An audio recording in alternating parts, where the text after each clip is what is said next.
Slane is carrying my child, and Nia will leave this marriage with nothing. He thought he destroyed me in front of everyone. He had no idea what I was about to uncover. I was standing beneath a crystal chandelier in Atlanta when my husband raised his champagne glass and announced that his mistress was carrying his child. Then he smiled at 300 guests and told them I would be leaving our marriage with nothing. For one terrible second, the ballroom went silent. Then came the whispers. Across the room, donors, politicians, athletes, and some of Atlanta's wealthiest families stared at me as if I were the evening's entertainment. Beside Preston stood Sloane Mitchell, a glamorous 29-year-old event consultant in a silver gown. One hand rested protectively over her stomach. My husband looked pleased with himself. "I know this is unexpected," Preston said, his voice carrying through the microphone, "but Sloane and I are excited to begin our future together. Nia and I have agreed to separate privately and respectfully. We had agreed to nothing.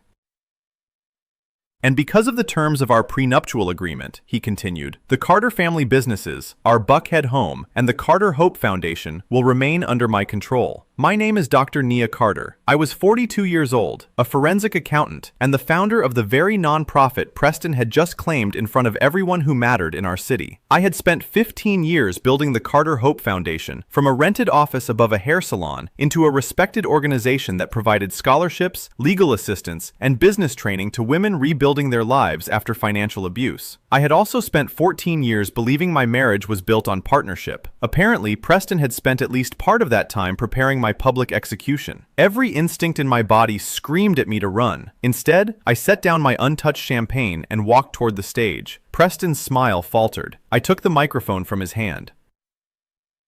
"Congratulations," I said calmly, looking first at Sloane and then at him. "A child should always be welcomed with honesty." Several guests shifted uncomfortably. "As for the rest," I continued, "I haven't agreed to a separation, and no court has awarded my property to anyone. So please enjoy the gala. The silent auction closes at 10. I handed the microphone back and walked off the stage before my knees could betray me. In the ladies' room, I locked myself inside a stall and pressed both hands over my mouth. I refused to give Preston the satisfaction of hearing me cry. My phone buzzed. It was a message from my longtime attorney, Andre Lewis, who had been sitting near the back of the ballroom. "Do not sign anything. I'm outside." Andre had been my friend since graduate school at Howard. He knew every major contract I had signed, including my prenup. When I stepped into the service hallway, he was waiting with his suit jacket over one arm. "Did you know?" I asked.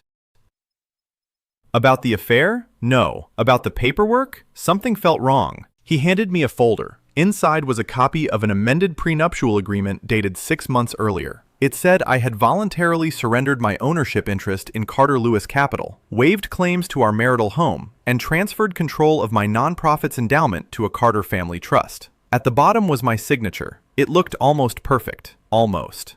"I never signed this," I said. "I know," Andre replied. "The notary listed on the document lost her commission 2 years ago." That was the first revelation. The humiliation at the gala had not been impulsive. Preston expected me to be too devastated to question the documents he planned to put in front of me. I went home that night only long enough to collect clothes, my laptop, and the encrypted backup drive I kept inside a false bottom desk drawer. Preston was waiting in the kitchen, pouring himself bourbon. "You embarrassed me," he said.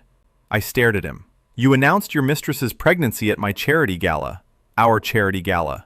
"No, mine." His expression hardened. "You always needed everyone to see you as the brilliant one," he said. "The woman who saved people. The woman who built everything." "I did build it." "You built it with my family's name." There it was, the resentment I had ignored for years. Preston had always been the public face of our investment company. He loved interviews, magazine profiles, and rooms full of applause. I handled due diligence, compliance reviews, and the complicated work that kept bad deals from becoming disasters. He got the photographs. I found the truth. He slid another folder across the counter. "Sign the settlement," he said. "You'll receive $2 million and a confidentiality agreement. Refuse, and I'll make sure every donor in Atlanta believes you stole from your own foundation." I looked at him closely. He was not bluffing, but neither was I. "I'll have Andre review it. You have 48 hours. I left without telling him that threats always made accountants curious. For the next 3 days, I barely slept. Andre obtained an emergency order preventing Preston from moving foundation assets while I reviewed 5 years of financial records. At first, the books appeared clean. That was what frightened me. Fraud committed by careless people leaves noise. Fraud committed by wealthy families is designed to look boring. Then I found a series of consulting payments to 3 limited liability companies in Delaware. Each payment was just below the amount that required additional board approval. I traced the entities through registered agents, wire confirmations, and vendor records. The money moved from Carter Lewis Capital into my nonprofit, then out through fake community development grants. From there, it traveled into private accounts connected to Preston's mother, Evelyn Carter. Nearly $9 million. My nonprofit had been used as a laundering channel, and every authorization carried my digital credentials. That was the second revelation. Preston did not merely want my foundation. He needed me to take the blame for his family's financial crimes. Andre leaned back in his office chair after reviewing my findings. They'll argue you approved the transfers. I didn't. Can you prove it? The login records show my credentials. That isn't the same as proving you weren't behind the keyboard. I thought about the Gala, the forged prenup, and Preston's confidence. Then I remembered something small. 6 months earlier, the same week the amended prenup was supposedly signed, Preston had insisted that our company replace its cybersecurity vendor. He claimed the old firm was overpriced. I contacted the former vendor and requested archived access logs under our litigation hold. The records showed that my credentials had been used repeatedly from an executive office on the 23rd floor, Evelyn's office. The next morning she called me.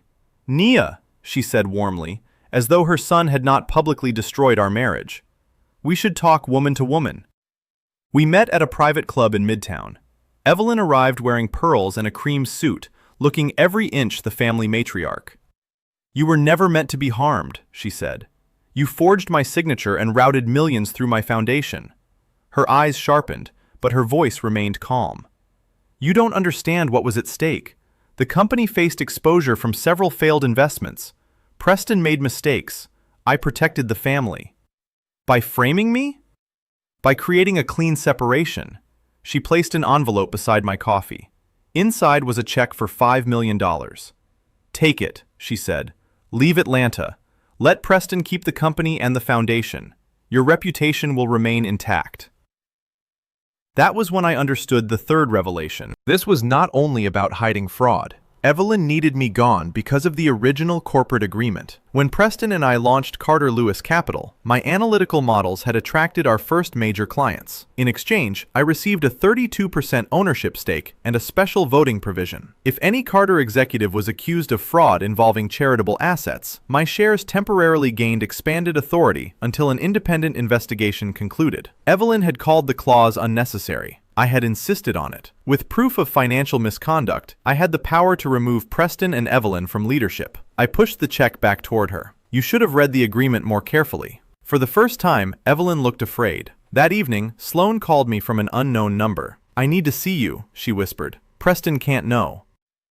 We met at a coffee shop near Decatur just before closing. Without the silver gown and professional makeup, she looked exhausted. "I know you hate me," she said. "I don't know you well enough to hate you." Her eyes filled with tears. "Preston told me you were separated. He said the Gala announcement was your idea because you wanted to avoid press speculation." I almost laughed at the cruelty of it. Sloan placed her phone on the table. "When I found financial files on his laptop, he threatened me. He said he could ruin my business and make sure I never worked in Atlanta again." "Why were you looking through his files?" "Because he asked me to delete emails while he was traveling. I saw your foundation's name." She had begun recording him after that. One recording captured Preston admitting that his mother had accessed my accounts. Another captured him describing the Gala as a way to make me appear unstable before the fraud became public. Then Sloan played the final recording. Preston's voice was low and furious.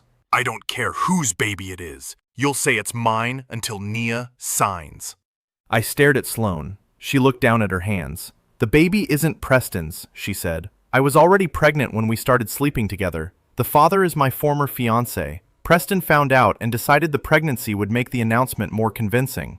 The biggest weapon in Preston's humiliation had been another fraud. I had enough evidence to destroy him publicly, but releasing everything would put my foundation's name beside words like money laundering and federal investigation. Donors might leave before the truth caught up. For 15 years, I had protected that reputation. Then I thought about every woman who had come through our doors after a husband emptied her account, forged her name, or convinced her that silence was safer than justice.